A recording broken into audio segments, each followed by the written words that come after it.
Buenas noches, esto es Zona Franca, yo soy Daniel Pacheco. La lucha por los derechos humanos en Colombia tiene una particularidad interesante. Se libra tanto en Tumaco y en Timbiquí como en Washington, D.C., Bruselas y Nueva York. Se da por un lado en las profundidades de este país, en terrenos y lugares alejados, y por otro en los escenarios internacionales. Y esta es una dinámica vieja, el trabajo de campo y la presión internacional. Y estamos en plena ofensiva internacional. Mientras el presidente Iván Duque está en la Asamblea General de la ONU en Nueva York, en Bruselas, en el Parlamento Europeo, más de 500 organizaciones de derechos humanos están presentando un durísimo informe sobre lo que dicen ha sido el primer año de este gobierno en el que se está avivando la guerra intencionalmente y se está destruyendo el acuerdo de paz. Este es un libreto conocido. En el año 2003, tras un año de la política de seguridad democrática de Álvaro Uribe, esta misma coalición de organizaciones de derechos humanos publicó un informe similar, llamado en ese entonces El Embrujo Autoritario, un informe que generó una respuesta absolutamente desmedida del entonces gobierno de Álvaro Uribe Vélez. Aparecieron colectivos de abogados, aparecieron bajo uno y otro nombre, voceros del terrorismo. 16 años después, estas mismas plataformas de derechos humanos quieren decirle al mundo que con el gobierno de Duque llegó de nuevo la guerra. Y aunque pareciera una vieja reedición del enfrentamiento de organizaciones de izquierda con un gobierno de derecha, lo cierto es que mucho ha cambiado en estos 16 años. Sobre todo en el gobierno Uribe había un hecho, un discurso de guerra directo, de lucha frontal contra el terrorismo abierto y frentero. En cambio hoy, luego de firmado el acuerdo de paz, incluso un gobierno opositor a ese acuerdo, el de Iván Duque, afirma ante la comunidad internacional su compromiso con este acuerdo. Hace un año manifesté aquí que mi gobierno iba a trabajar para que el proceso de desmovilización, desarme y reinserción avanzara con éxito. Hoy nuevamente vengo a este auditorio, pero puedo asegurar que la paz con legalidad se construye con paso firme.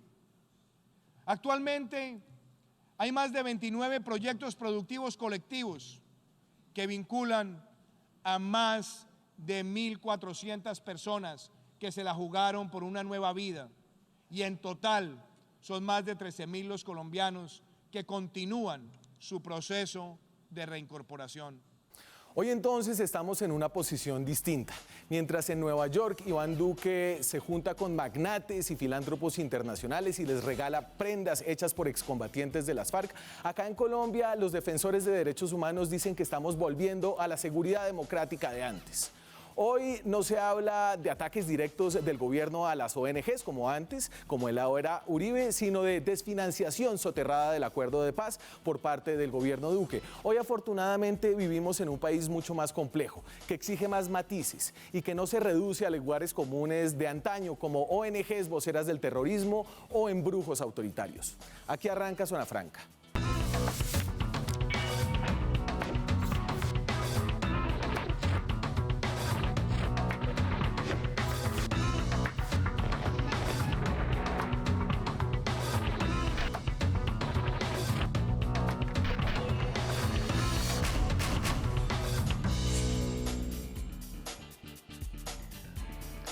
Y esta noche para hablar de ese fascinante debate alrededor de los derechos humanos que se juega, como decía, afuera y adentro, me acompaña Clara López.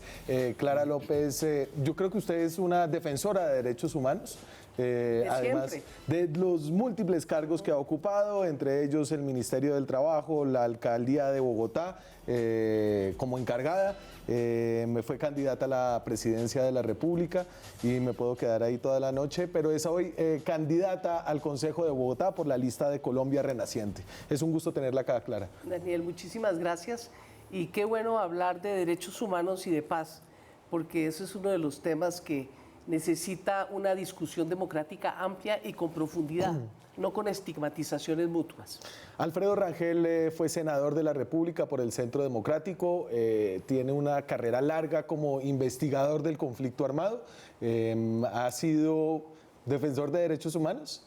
Toda la vida el que hace política democrática tiene que, por definición, defender los derechos humanos. Y hoy es analista político, analista del conflicto. Es un gusto tenerlo por acá, Alfredo. Muchas gracias por la invitación, un saludo a los contertulios y a los televidentes. Luciano Marín, que trae el libro, Sanín, perdón, sí, ese es otro, ¿no? Totalmente fugado, entre otras cosas. Luciano Sanín, y usted tiene ahí el aprendiz del embrujo. Es uno de los coautores de este copioso informe que hacen cerca de 500 organizaciones de derechos humanos. Es el director de Viva la Ciudadanía, que es una de las organizaciones que firma y pone su sello en este informe. Es profesor de Derecho en la Universidad de los Andes. Es un gusto tenerlo aquí, Luciano. Muchas gracias por la invitación y siempre es muy bueno hablar francamente de los derechos humanos. Francamente, y ahí ese es portentoso. Tiene un peso fuerte, 472 páginas, 70 artículos, 6 capítulos. Y lo firman, hay pocas organizaciones de derechos humanos que no lo firman, es decir... Prácticamente todo lo que podemos llamar las organizaciones que hacemos parte de las plataformas, que son 3 grandes plataformas de derechos humanos, todas estamos en este informe.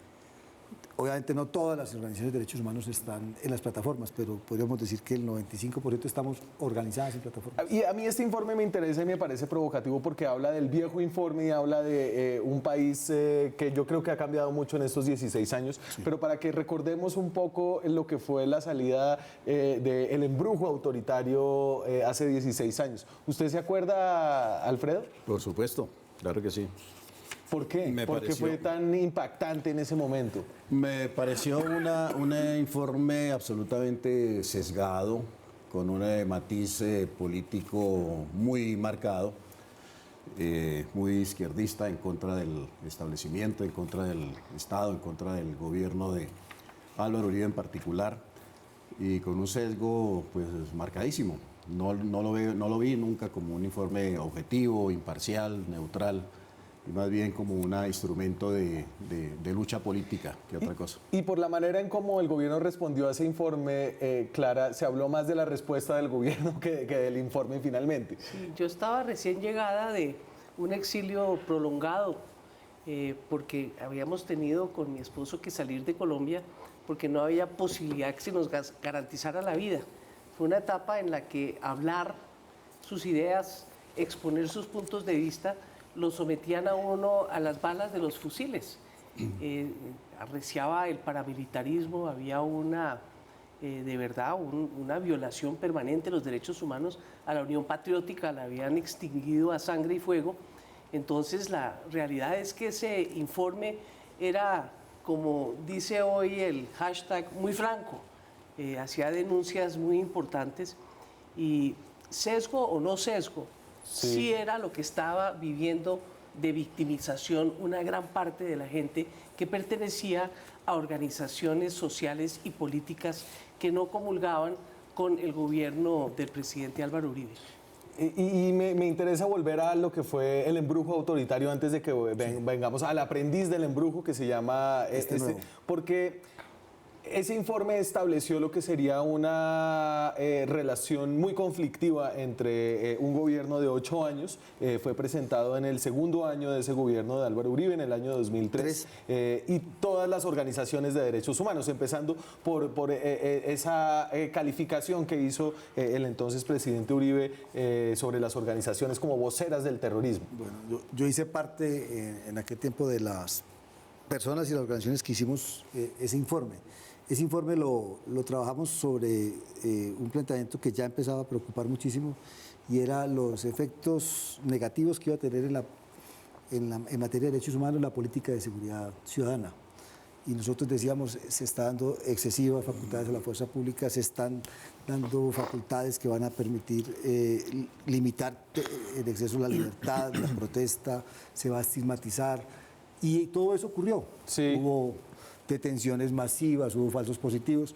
Es decir, buena parte de los riesgos que planteamos allí ocurrieron y otra parte se pudieron prevenir, porque no todo en el tiempo del gobierno de Álvaro Uribe fue confrontación. Tuvimos también espacios de diálogo y negociación entre las plataformas de derechos humanos y el gobierno. Incluso tuvimos un espacio tripartito acompañado por la comunidad internacional que nos permitió empezar a hablar y a mejorar un montón de temas en materia de política de derechos humanos. Y entonces eso sería un poco ya saltando a lo que es el aprendiz del embrujo, lo que aspirarían hoy.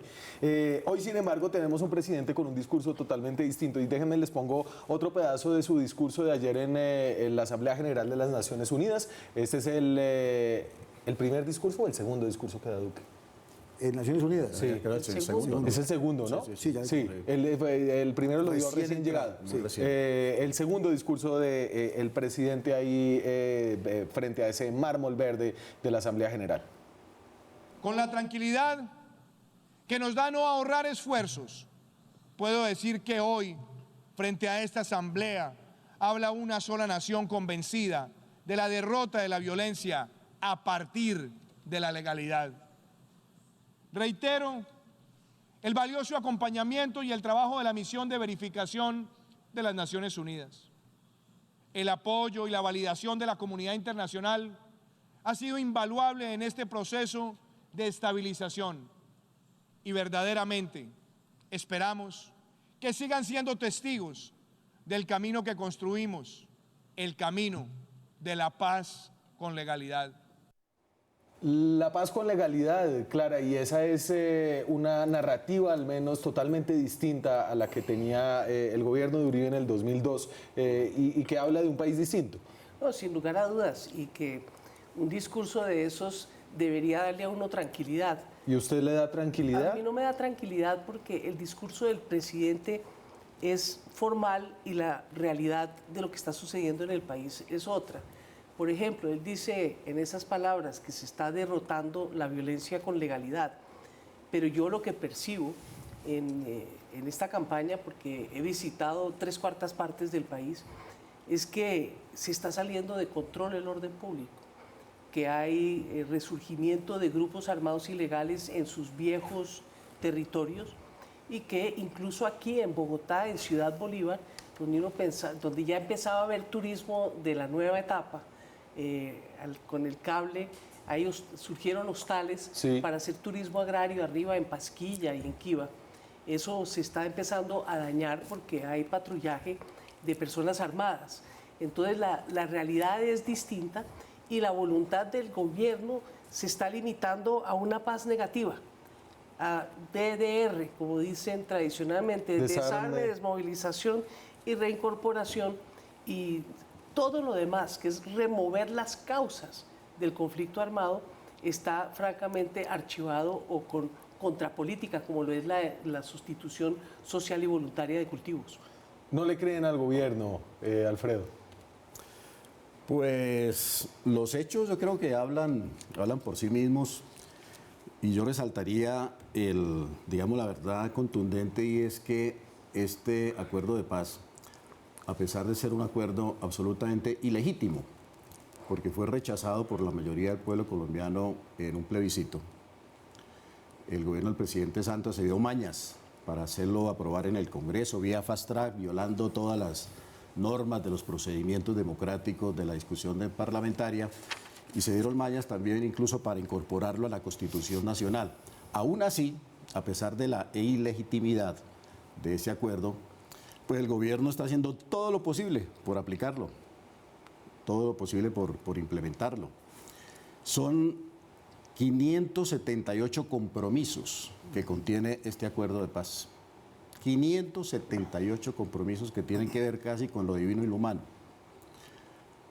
que se le concedieron a un grupo como las FARC, que estaba estratégicamente derrotado, que ya estaba en su periodo pues, de extinción, no estaba aniquilado ni mucho menos, tenía todavía mucha capacidad de daño, pero estratégicamente estaba derrotado. Y sin embargo el Estado colombiano, o el gobierno, el presidente Santos, en nombre del Estado, adquirió 578 compromisos. Hay un estudio de la Fundación Kroc, que es de la Universidad Notre Dame. Sí, que es, según el acuerdo, quien tiene que hacer el seguimiento. Que hace el seguimiento y tiene como socio acá en Colombia, este es un instituto de los Estados Unidos, de la Universidad de Notre Dame, y tiene como socio en Colombia a la Iglesia Católica.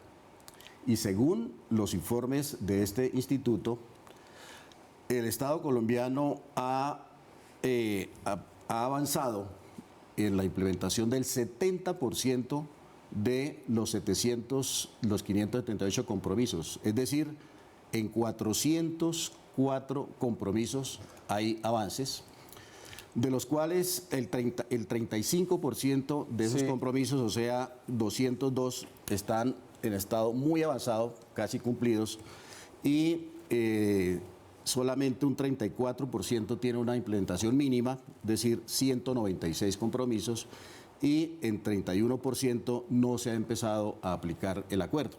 Y estamos hablando de esto prácticamente a 2 años de firmado este compromiso. Comparado, concluye el informe de la Fundación Kroc, con otros procesos de paz, cerca de 54 que analiza comparativamente esta entidad, pues ellos califican de que en Colombia ha habido avances, esos son los términos, avances significativos en la implementación de este acuerdo por parte del gobierno. Y entonces, lo cual pues creo que no deja pues mal parado al gobierno, sino pues todo lo contrario. Llevamos solamente 2 años y el 70% de los compromisos están en un estado avanzado de implementación y de cumplimiento. Ustedes dicen algo muy distinto. No recuerdo ahora algunas de las secciones, pero tienen unos calificativos y unos adjetivos fuertes. El desmantelamiento de la paz es uno de ellos, tal vez. No, finge la paz. Finge la paz. Reinventa la guerra y privatiza lo público. Vea, pues. Esa es la síntesis, digamos, del planteamiento central del informe. Pero referido a paz, porque podemos hablar del tema democrático y del tema de derechos humanos luego. En el tema de paz, hay que decir lo siguiente. El gobierno anuncia públicamente, como lo hizo en Naciones Unidas y lo ha hecho en bastantes foros, que está dispuesto a cumplir el acuerdo. El tema es, ¿qué entiende el gobierno por acuerdo? Entiende por acuerdo la reincorporación y algo de los planes especiales, los PEDET. Sí. El resto, que es lo que llamamos la paz transformadora, los compromisos en el punto 1 agrario, en el punto 4 de sustitución de cultivos, en el punto 5 de víctimas, en esos puntos el cumplimiento del acuerdo es casi cero, desde que el gobierno asumió. Porque recuerde que esto, el 26 de noviembre cumplimos 3 años de haber empezado a implementar el acuerdo. Este gobierno lleva 14 meses de ese incremento y el anterior gobierno tenía 20 meses de implementación. Cuando en el anterior gobierno se produjeron 140 normas, 140 y pico de normas. En este gobierno se han producido unas 8 que son decretos que podríamos entrar a analizarlos cada uno, que terminan haciendo una ¿Y ese es un desmantelamiento de la paz o esa es una implementación con legalidad o de la paz? No estamos diciendo que es desmantelamiento, estamos diciendo dice que va a cumplir, pero nosotros decimos un incumplimiento de baja intensidad. Sí. Frena. El punto 1 está frenado, 0. El punto 2 está frenado, 0. El punto 5 está casi frenado. El punto 1 es agrario, el punto 2 es apertura política. democrática, el punto 4 es sustitución de cultivo, el punto 5 es víctimas. Entonces, está frenado. No ha presentado un solo proyecto de ley en el Congreso. No ha movido ninguno de los que estaban. Nosotros hacemos seguimiento a la legislación. Ni los de ellos los pasan. Exactamente, ninguno lo ha movido. Los decretos que ha producido, algunos de ellos en vía de implementar el acuerdo, antes que implementarlo, están desviando parte de lo que el acuerdo proponía. Nosotros decimos finge, es decir, en la realidad no hay un compromiso de llevar a cabo el acuerdo. Ahora, tengo que decir esto, como el acuerdo no depende hoy solamente del gobierno nacional, sino que el gobierno, que es un compromiso de Estado, que está en la Constitución, que hay 140 normas que están vigentes y que hay que cumplirlas. Una parte muy importante de las instituciones del Estado están empezando a asumir las responsabilidades que habían allí. Entonces, la Comisión de la Verdad está funcionando, la JEP funciona, la Unidad de Búsqueda funciona, los municipios empiezan a decir, venga, veamos los programas de reforma rural integral. O sea, empieza el aparato del Estado, ¿cierto?, a mover la implementación. Estamos diciendo, en políticas públicas que dependen del gobierno nacional, la implementación se ha frenado. Sí. Los recursos se han limitado. Y entonces, ahorita hablemos un poquito del tema de la financiación, que es uno de los aspectos fuertes en los que trabaja este informe. Pero yo diría que es que la paz sigue en disputa. No hay que tapar el sol con las manos. El presidente Iván Duque hizo su campaña presidencial diciendo que iba a modificar puntos sustanciales de los acuerdos. Y no ha podido. Y no ha podido. Ha habido una confrontación en el Congreso. Y la realidad, lo ha dicho aquí el doctor Rangel, hay un sector grande de la sociedad que ni siquiera reconoce los acuerdos.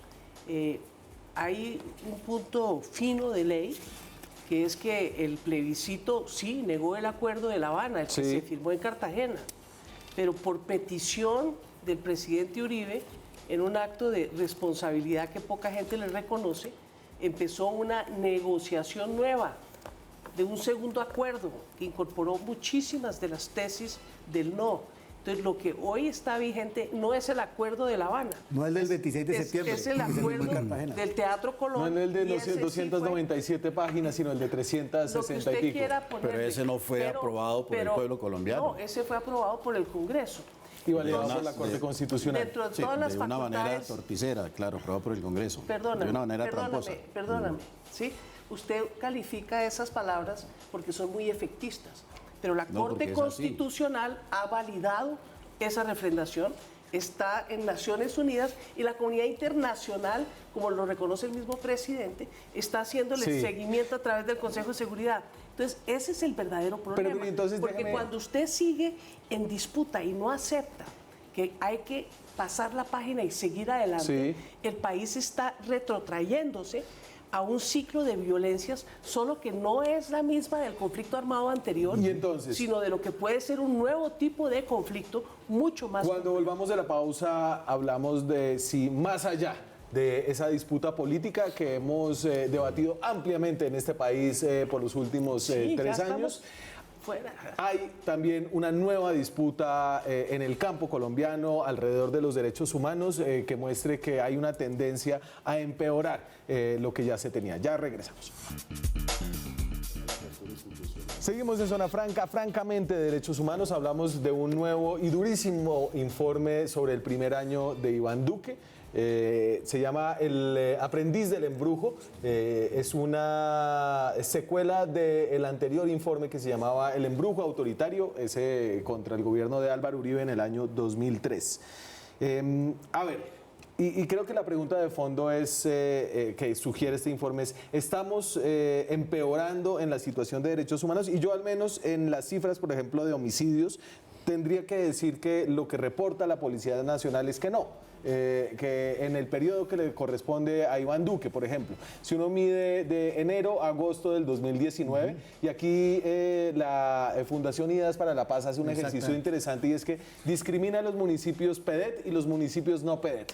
Los municipios PEDET son los 170 municipios más afectados por el conflicto, donde están los planes de desarrollo territorial, y los otros es el resto del país. Y entonces aquí hay una serie que mide enero y agosto, simplemente para que podamos medir a Iván Duque, ¿cierto? Entonces desde el 2015, y ustedes ven ahí que enero-agosto 2015 había una tasa, una cantidad de homicidios alta que era casi de 6.000 y pico en los municipios no PEDET. Eso fue cayendo y subió en el año 2018, subió en los municipios PEDET, en medio del posconflicto, digamos, un 31%, en el resto del país también subió en el año 2018 el homicidio, pero en esta primera parte del año 2019 hay una caída importante en ambos municipios. En los municipios que hacen parte de los PEDETs baja el homicidio 11% y en el resto de los municipios colombianos baja 14%. Y esto me llamaría, digamos, es un dato que sí, va en contra un poco de la imagen que usted pintaba, de la sensación que usted transmitía, de que se están volviendo a rearmar, de que hay una situación difícil en los territorios del país. No, hay una situación que sigue siendo muy difícil y se ha agravado en algunos territorios. Claro, es que sí. Pero yo creo que esto es consecuencia precisamente y de manera paradójica del acuerdo de paz. ¿Por qué? El narcotráfico en el país se ha incrementado por los términos del acuerdo de paz sobre este tema del narcotráfico que nunca jamás ha debido estar incluido dentro de un acuerdo de paz. ¿Cómo es posible que un gobierno negocie con el principal cartel de la droga la política sobre el narcotráfico? Pero espérese, Alfredo, yo pensé que yo le estaba dando una munición, una fruta bajita para que usted dijera que el gobierno ha avanzado. Voy para allá. Es innegable que pasar de 40.000 hectáreas de cultivo de coca a 210.000 hectáreas es un agravamiento del tema del narcotráfico en Colombia. Creo que eso no lo niega nadie, pues esto no podría negarlo nadie. Y eso es consecuencia de los términos del acuerdo de paz con las FARC. El gobierno de Santos suspendió muy prontamente, para darle gusto a las FARC, la erradicación forzosa de los cultivos y suspendió definitivamente la fumigación con el glifosato, que ha sido un instrumento probadamente eficaz para luchar contra el narcotráfico. Para tener una argumentación El incremento seria, del narcotráfico ¿no? es el combustible en Colombia de todas las violencias.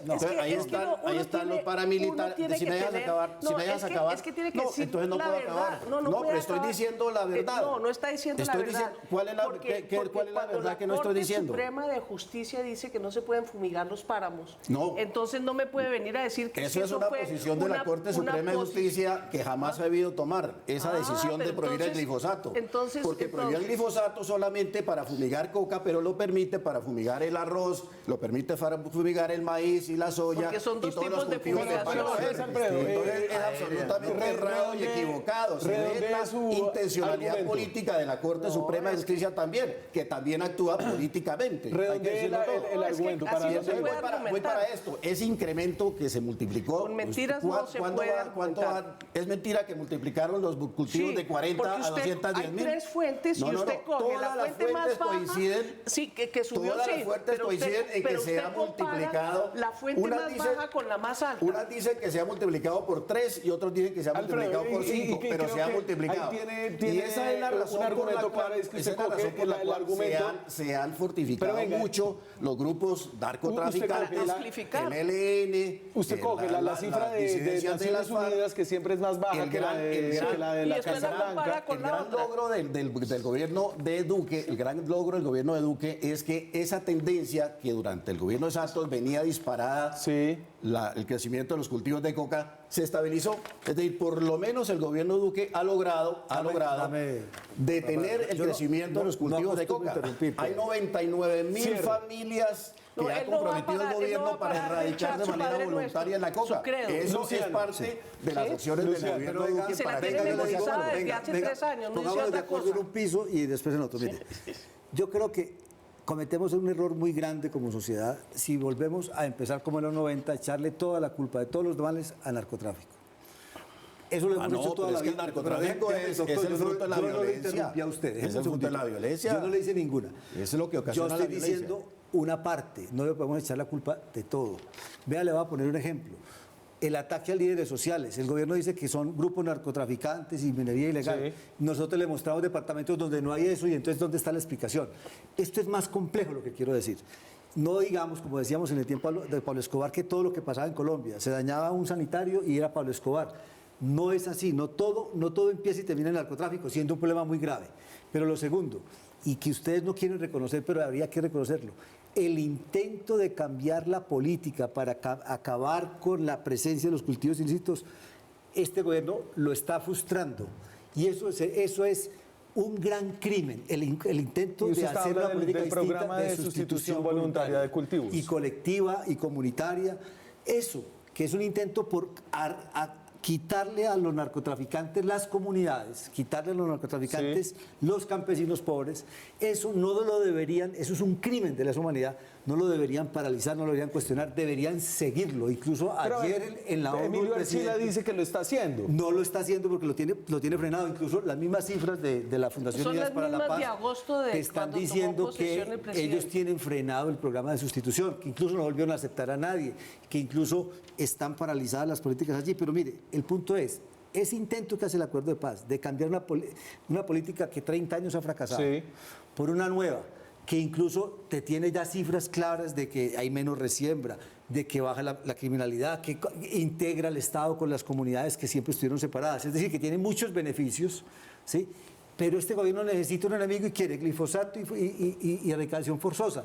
Y se está enfrentando a comunidades, a autoridades locales, a territorios indígenas, a ambientalistas. Se quiere enfrentar a todo el mundo para generar echarle gasolina a un incendio, ¿cierto? Creo que no debería ser así. Entonces, ni le pongamos toda la culpa al narcotráfico, ni digamos que es culpa del acuerdo de paz. el crecimiento, porque es multicausal. Usted que tuvo su centro de análisis... ¿Tuvo algo de culpa el acuerdo de paz? Una parte, pero lo han dicho todos. El mercado, el costo de la droga subió, el dólar, o sea, hay unos elementos que pasan mismo con el precio del oro con el bajó. oro. Entonces, inversiones ilegales se movieron y eso está estudiado por todo el mundo, dicho por todo el mundo, como para que digamos que fue el acuerdo de paz y que Santos y las FARC hicieron un acuerdo para incrementar eso. Pero véngame, devuélvase a la cifra de homicidios. No, sí, totalmente de acuerdo, pero es que vamos a decir eso, es que el efecto del Que el acuerdo mismo de paz Santos, es el mismo Santos reconoce que el acuerdo de paz incentivó los cultivos de coca, lo reconoce el mismo Santos, por favor. Pero no todo. Lo reconoce el mismo Santos. Creó unos incentivos absolutamente perversos. Pero es el simplismo del análisis de Alfredo. Pero estamos de acuerdo que este es un fenómeno multicausal, ¿o no? Estamos de acuerdo en que este es un fenómeno multicausal. Pero ¿por qué la coincidencia entre la negociación del acuerdo y la firma del acuerdo con la disparada de los cultivos? Esa no es casual. Ahí detrás está una decisión política del gobierno Santos, porque usted con la está disparada analizando de los una sola cultivos. variable. No es así. Ese es el hecho. Aquí no nos vamos a poner de acuerdo en eso. No, quedaron las dos posiciones. Pero venga, le digo de los homicidios. Vaya lo de los homicidios. Es que nosotros reconocemos y como sociedad tenemos que reconocer unos grandes logros y avances del proceso de paz. Uno de ellos es eso, que la muerte violenta ha disminuido. Pero incluso hay uno más... En este gobierno. En este gobierno y que viene cayendo. Es que viene cayendo, Sí. hace 5 años viene cayendo de manera muy importante, ¿cierto? Esa cifra. Pero no, viene cayendo después de que tuvo un rebote en el 2018, Claro, ¿cierto? claro, Entonces, y que puede tenerlo ahorita en el segundo semestre por el tema de las elecciones y todo eso. Pero veamos una tendencia de caída Sí. y es muy importante. Pero esa tendencia, ¿sabe a qué se debe? A que el conflicto armado ha sido reducido en su intensidad. De 500 municipios donde teníamos conflicto armado, hoy tenemos en 100. Incluso para el Estado es más fácil. La gente del Cauca, ¿qué dice? ¿Cómo así que todo es el narcotráfico? ¿Y por dónde pasan los insumos? ¿Y quién controla las carreteras Sí. en Colombia? ¿Los indígenas o el ejército? Y la policía. ¿Por dónde pasan los cargamentos de coca? Todo el mundo sabe por dónde es y nadie lo controla. Hay un tema de corrupción y de todo, pero el punto es...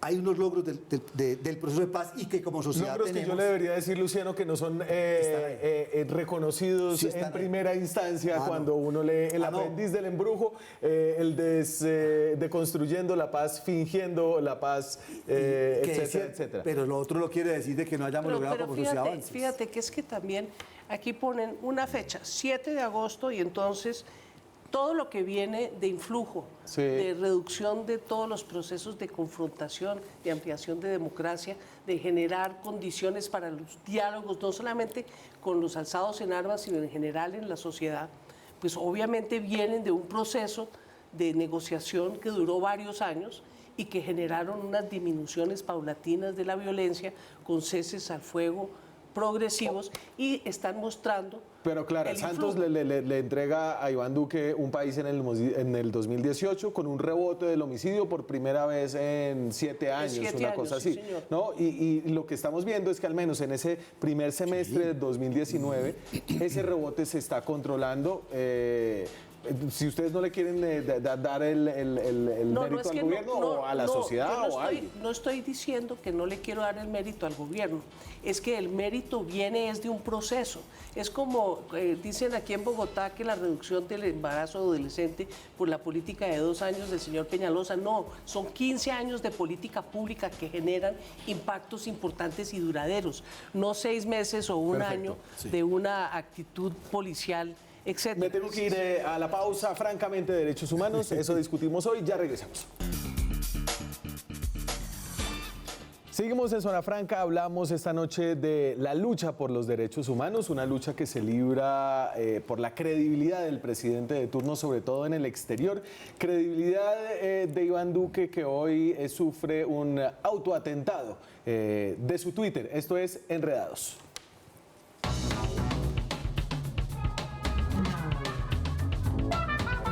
Y esta noche les hago yo el Enredados. Esto fue lo que trinó el presidente Iván Duque luego del discurso, entregándole ese informe. Publicaré apartes del documento entregado al secretario general de la ONU, Antonio Guterres, titulado Amenazas a la democracia de la seguridad y la paz regional, alertas sobre acciones terroristas de grupos armados organizados y el apoyo de la dictadura de Maduro. Pruebas Venezuela. Sin embargo, dentro de esas pruebas apareció esta foto que decía penetración del ELN en las escuelas rurales del estado de Táchira con fines de adoctrinamiento, abril de 2018. Esa era una de las pruebas que le entregó al secretario general de las Naciones Unidas, que el diario El Colombiano viene a desmentir con esta información. Esa foto que estaba en el informe es la que El Colombiano publicó en el año 2015.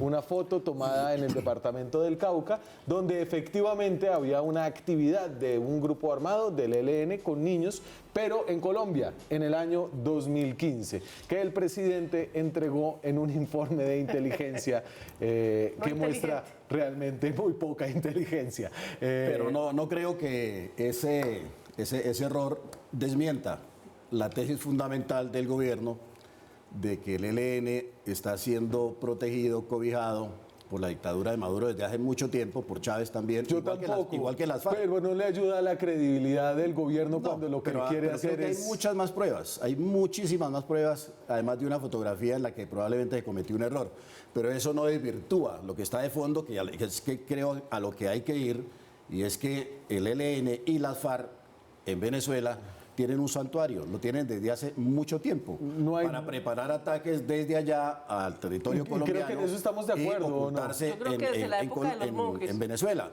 ¿Usted no se acuerda del negocio de los monjes? Pero sobre todo con Chávez y con Maduro. ¿Cuál es la es absolutamente descarado. desde la época de los que, monjes? Es que dicen que parte del problema de la entrega de los monjes con una carta escrita del presidente es porque les entregaron finalmente unos guerrilleros que estaban escondidos en Venezuela en el año 1948. Eso es historia patria, que allá se resguardan todo tipo de grupos armados ilegales, incluyendo los paramilitares, como los rastrojos, que fueron los que ayudaron a Juan Guaidó a pasar la frontera a Colombia. No se sabe si con el conocimiento o no del gobierno colombiano. Pero la verdad es que en esa zona de frontera los grupos armados ilegales están de lado y lado. Eso sí es una infamia. Y amparados por lado y lado. ¿Cuál es la infamia? La infamia es decir que Guaidó está pues cobijado y apoyado por los paramilitares colombianos para tener su actividad de lo que política en dijimos Colombia. Es lo que publicaron todos los medios. Sí, esa que foto, esa puede haber fotos de todo el mundo con todo el mundo, no son políticos. Fueron varias. Incluso pueden ser varias, pero de ahí no se puede derivar de una foto que hay una alianza entre la oposición venezolana y el gobierno colombiano con los paramilitares para desestabilizar a Venezuela. Eso sí es una infamia, pues. La misma oposición, sectores de la oposición también lo han dicho, de que tienen relaciones con ellos.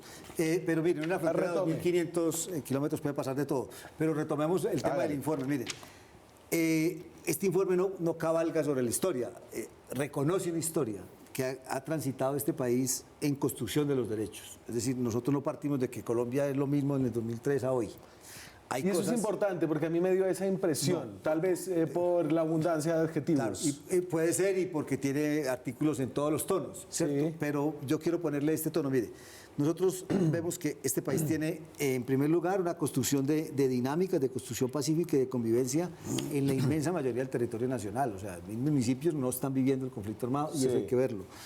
Dos, tenemos un avance en el desarrollo de la institucionalidad protectora de los derechos humanos.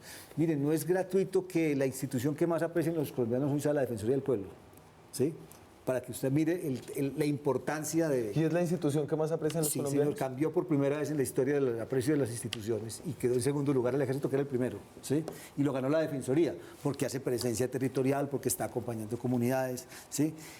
Hay que reconocer que tenemos un conjunto de derechos para la población más afectada en sus derechos, que son las víctimas. Déjeme rebotar este cambio que usted habla del país con estos dos sectores políticos. Digamos que creo que ninguno de los dos reconoce ese cambio, ¿o sí? Yo sí creo que ha habido un cambio profundo y eso es lo que a mí me preocupa. Me preocupa que las dinámicas de la violencia no es un regreso al pasado.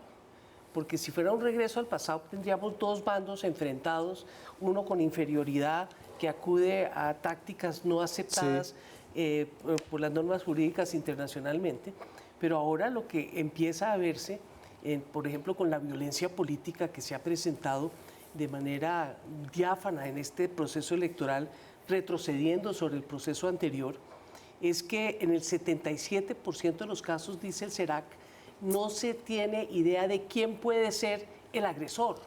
Eso le dice a usted mucho, Sí. porque si usted no sabe de dónde pueden estar viniendo las balas, estamos en una guerra de todos contra todos que se degenera en ese tipo de guerras estilo maras centroamericanas que Alfredo. van a generar una situación muy compleja de orden público. A ver, yo creo en las instituciones, los informes que dan las instituciones en Colombia. La Fiscalía ha señalado que tiene el 60% de los casos, digamos, de asesinatos de líderes sociales resueltos. Se han ubicado, pues, quién está detrás de los Creo los que esa tiros. cifra es de los homicidios de reincorporados. Pero bueno, Sí. No, No, en es el de líderes sociales. de líderes sociales. Es al revés. Y también ha señalado la misma Fiscalía que la inmensa mayoría de esos casos tienen que ver con el narcotráfico. Y el narcotráfico, pues que volvemos inevitablemente al punto. Otra vez. Inevitablemente no quiere referirse a la violencia política, sino a otra cosa. En la violencia política también. El Centro Democrático, dicho sea de paso, es el partido más amenazado No, el y segundo. más victimizado. El segundo según partido. la MOE. Según El la MOE. segundo Pues partido. yo cito fuentes. Según la MOE, el Centro Democrático ha tenido 12 amenazas en todo el territorio nacional colectivas, obviamente, de los frentes de las FARC, del ELN, de los Pelusos, etcétera, etcétera, y 4 atentados. Entonces, si vamos a hablar de violencia política, hablemos también, si quieres, de eso. Es y que, eso también es que tiene que a ver. eso me eso estaba también tiene que ver refiriendo con yo el de que había narcotráfico. cambiado la situación. Eso también tiene que ver Entonces con el están de narcotráfico. acuerdo. En eso estamos de acuerdo, Tiene ha que ver con cambiado el la narcotráfico. situación. Y la inmensa no estoy de acuerdo con eso, porque y la Pero con inmensa el mayoría narcotráfico no tiene que ver. de los asesinatos de líderes Es que él sociales, dice mentiras incluso son para líderes, sustentar son sus líderes argumentos. que están en la restitución, en líderes que están en la En la sustitución defensa de los de cultivos. derechos humanos. De la sustitución de los Y cultivos. en los el reclamo programas, de tierras. Porque hay 99.000 familias, dicho sea de paso, 99.000 familias incorporadas por este gobierno a la sustitución. Bueno, son las que tiene este gobierno contabilizadas y está apoyando en este momento. acuerdos se firmaron bajo el otro 99.000 familias tiene hoy el gobierno del presidente Me queda- Duque involucradas y comprometidas con la sustitución de cultivos y los están matando. yo quería un raro Y lo están consenso, pero matando se y nos el pasó, narcotráfico pasamos por ahí. que ha crecido, ¿por qué? queda Por el acuerdo de una paz. pausa, Alfredo, ya regresamos. Seguimos en Zona Franca, hablamos esta noche de derechos humanos a propósito de un informe que aquí Luciano Sanín ha venido explicando mejor, desadjetivizando, digamos. Sí, ¿no hay mucho adjetivo, tal vez? Yo creo que a mí no me gusta usarlo. Si usted lee el artículo que yo escribí, no tiene ningún Ok. adjetivo, pero hay muchas personas que lo usan, ¿cierto? Y yo con lo que no estoy de acuerdo. Creo que las realidades hay, sin adjetivos pueden verse mejor. Y estamos hablando entonces de nuevas realidades y creo que estamos de acuerdo en que hay una nueva realidad. Este informe no habla del mismo país que habló hace 16 años cuando denunció graves violaciones de derechos humanos y un panorama preocupante en ese tema en el gobierno de Álvaro Uribe. Lo hace hoy de una forma distinta y tal vez por eso el nombre es tan malo, porque el aprendiz del embrujo parece ser una secuela de la misma cosa, ¿no? Quiere decir como que se trata de hacer lo mismo, pero no se puede hacer, no se puede lograr porque el país es distinto. Ese es el mensaje del título. Yo es, lamentaría intentan hacer lo una mismo, cosa. intentan A propósito de reeditar este la tema. seguridad democrática. ¿Para qué necesita Colombia 1 millón de informantes? Para nada. Pero venga, Rangel, Eso métase. nadie lo quiere. ¿Para qué necesita la gente de nuevo Si tener hubiera- una si política de hubiera- seguridad democrática? Ya no se necesita, Espere, necesitamos hombre, Rangel, otra Luciano. política. Si hubiera un poquito de honestidad intelectual en este tipo de informes, lo primero que hubieran tenido que hacer... En este tipo de argumentos, Rangel. déjame hablar. Lo primero Es que que él hubieran tenido que hacer no es tiene derecho a hablar de honestidad reconocer- intelectual cuando Pero- argumenta con mentiras. Clara. No, pero voy. Reconocer Déjeme que, argumentar doctor y Rangel. después me Sí. dice si es verdad o mentira. Sí. Este informe, si hubiera honestidad intelectual, lo primero que debió hacer es reconocer que el gobierno de Álvaro Uribe, que tanto atacaron en el anterior informe, fue el gran logro en los derechos humanos en este país. No podríamos No, hacer. Con Yo no Álvaro podría Uribe, afirmar se eso. redujo, si Con me deja 10.000, terminar, pero les por doy favor. las cifras. Con Álvaro Uribe, el homicidio se redujo a la mitad. Eso es incontrastable la cifra. El secuestro se redujo en un 90%, se redujo el secuestro. Igualmente, el desplazamiento forzoso de personas, la desaparición de personas, todos los indicadores se redujeron de manera sustancial y jamás en ningún gobierno se habían logrado esos Jamás éxitos. en ningún Y todo eso gobierno pasamos en por 70 la seguridad positivos democrática. a 10.000. Por la seguridad democrática. No le hagan el quite, pues no le hagan, porque aquí hay unos argumentos poderosos. sí, es decir, en pero- Colombia, el de la Colombia del 2002 y la Colombia del 2010 eran buena países parte debido al bastante gobierno de distintos. Álvaro Uribe y a la seguridad ¿Cierto? democrática. Claro. Mire, pero yo le quiero decir a Rangel que uno no puede tapar el sol con las manos. Mire, aquí se acostumbraron a que es que la autoridad puede delinquir. Yo soy autora de las 2 denuncias que afectaron gravemente la política de seguridad democrática. Una, la de la parapolítica ante la Corte Suprema de Justicia. El 30% del Congreso acabó en la cárcel, tal bien, cual bien lo hecho. había denunciado el señor Mancuso, a quien aplaudieron, pero furibundamente en la en el cárcel, Congreso de la que está República, en la cárcel por porque Uribe. estaba negociando el pacto de realito con acuerdos previos con los congresistas. Y toda la cúpula Y lo de los segundo fue paramilitares de que los negoció falsos la parapolítica positivos, está en la cárcel que fue por Uribe. desaparición forzada con fines de homicidio estimulada por una política de recompensas al interior Pero del además el ejército. incremento en los Entonces, desplazamientos, por en las favor, detenciones arbitrarias. No nos 8 puede decir, millones, sí, sí. se puede decir que hubo disminución en unos indicadores a costa de otros. de unos muy graves. Las detenciones masivas, las ejecuciones extrajudiciales, el desplazamiento, la estigmatización y el calificativo de que todo el que se oponía era terrorista, Sí. la El desplazamiento de invasión de la privacidad y de la vida de todos los líderes sociales, periodistas, que teníamos un cuestionamiento al gobierno. No me puede decir que ese es Que un se gobierno de los redujeron, derechos humanos. también las víctimas no- de los defensores de derechos No, eso no humanos y dice- sindicalistas, no. etcétera, Eso también no. se redujeron por la 5.000 seguridad democrática. 5.000 Hombre, pero son sindicalistas las cifras. asesinados. No, No, son eso las sí no- cifras. así no es. Es que Esas las son las cifras cifras. que Pero usted digamos, dice, y fue Álvaro tendría que Uribe, y fue el mostrarlas. gobierno de Álvaro Uribe el que terminó con los falsos positivos. Daniel, mire, la tesis que nosotros Fue el queremos gobierno de plantear Álvaro aquí- Uribe el que terminó con los falsos positivos, según lo dijo un informe del CINEP, después de que se hizo una purga al interior de las fuerzas militares, que los por el que comenzó. era en ese momento, por el que era en Que ese los momento comenzó y el lo ministro de pillaron. Defensa, el presidente Santos, ministro Cuando, de Defensa de cuando Uribe. se vieron pillados les tocó hacer El algo. CINEP reconoció que se habían acabado los falsos yo sí leo positivos. aquí, pero- esa es pero el la punto es narrativa de un país que tiene muchas dificultades pero que en reconciliarse reconocer. con cosas que ha hecho bien. Pero pongámoslo de esta manera. Nosotros pensamos, y por eso llamamos esto el aprendiz del embrujo, Sí. que no se pueden reeditar las viejas políticas que estamos señalando como equivocadas en materia de derechos humanos hace 15 años, porque el país es distinto. Porque ya esta sociedad ya no acepta la detención arbitraria o el exceso de la fuerza pública. Sí. Mire lo que está pasando con Se los solidarizó estudiantes. la Javeriana con Ya la este Universidad país Distrital. no deja que la fuerza pública haga ejecuciones extrajudiciales. Mire lo que pasó con el intento de empezar a hacerlas. Inmediatamente hubo unas denuncias y Perfecto. tuvieron que pararlo. Esta sociedad ya no aguanta sacrificar la libertad por un supuesto orden. Este es otro país Este es otro país al que no lo pueden llevar por la senda de la, que de la me regresividad de encanta que derechos. se reconozca, sin embargo, Sí. un país que sigue teniendo muchos de los viejos debates. Antes de irme, yo quiero, usted se está lanzando, hágase la cuña, Clara, antes de que nos vayamos. No, muchas gracias. Pues, Al Consejo de Bogotá estoy haciendo lo que hizo mi mentor en política, Alfonso Palacio Rudas, que después de ser ministro y alcalde de la ciudad, se presentó al Consejo para devolver con su experiencia al control político de lo que es la corporación más cercana al ciudadano.